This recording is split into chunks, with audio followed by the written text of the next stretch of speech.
Coucou la communauté. Ça démarre bien, hein, ça démarre bien.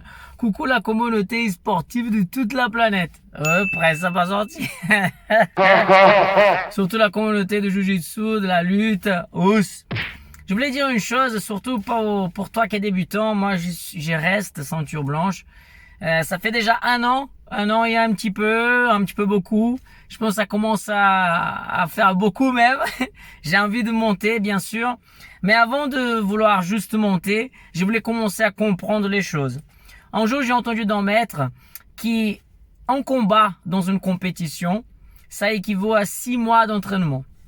Et c'est vrai que ça restait dans ma tête. Moi, compétiteur que je suis depuis toute ma vie, dès que j'ai commencé à faire Jiu-Jitsu, j'ai dit, je veux faire de la compétition, no-gi et gi. J'ai dit, il faut que je fasse la compétition parce que j'ai kiffe la compétition. C'est pas histoire d'être meilleur que les autres. Bien sûr que tu rentres jamais pour perdre. C'est le mec dit, ouais, je suis juste venu. Ça, c'est la connerie. Tu es venu parce que tu voulais gagner et te tester.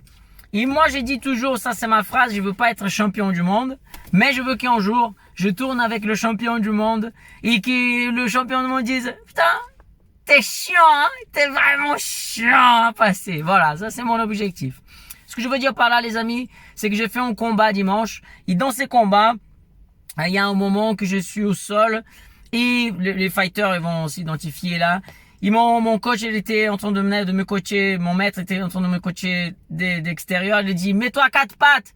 Je me suis mis à 4 pattes, mais je n'ai pas collé les coups de genoux. C'est-à-dire, voilà, je me suis juste mis à 4 pattes. Le mec, il a pris mon dos, je commençais à vraiment galérer au combat. Le mec, il était plus fort que moi, techniquement et en force aussi. Il était plus grand et plus fort. Et là, je commençais à galérer. Et au début du combat, qui était plus ou moins équitable. Après, je commençais à m'emmerder. Et maintenant, donc demain, j'ai un autre compète. Et on était en train de tourner. Donc aujourd'hui, et mercredi, j'ai tourné aussi. Mercredi, c'était un entraînement plus dur, plus intense. J'ai pris quelques coups à droite et à gauche. Mais une chose que c'était très bien, les amis, c'est que quand je passais avec les plus gradés, ils n'ont pas réussi à prendre mon dos. Bien sûr qu'un plus gradé, très fort, bien sûr qu'il va réussir à passer ton dos d'une façon ou d'autre parce que tu es encore débutant, tu es encore blanc. Mais ce n'était pas facile comme avant. Vous voyez ce que je veux dire? C'est-à-dire qu'il y a une chose qui est entrée dans la tête, ça commence à être de plus en plus cohérent pour moi le jiu-jitsu. Ce n'est pas juste je vais non, c'est de plus en plus technique, de plus en plus en jeu. C'est un jeu d'échecs et c'est ça que j'ai kiffe. Donc je pense que je commence à enlever cette mentalité de ceinture blanche, commence à partir, hein, commence à enlever de la tête, commence à entrer une ceinture un peu plus mature.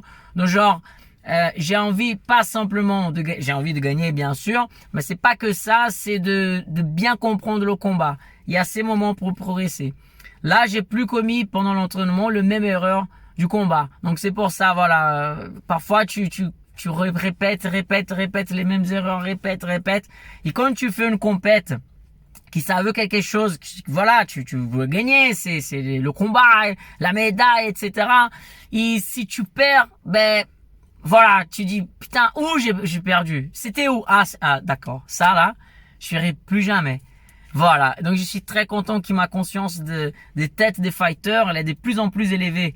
Et ça c'est cool les amis, quand on commence à comprendre ça, ça aide même dans la vie. Vous voyez ce que je veux dire? On n'a pas envie de refaire les mêmes erreurs. Je suis vraiment très content, les choses avancent.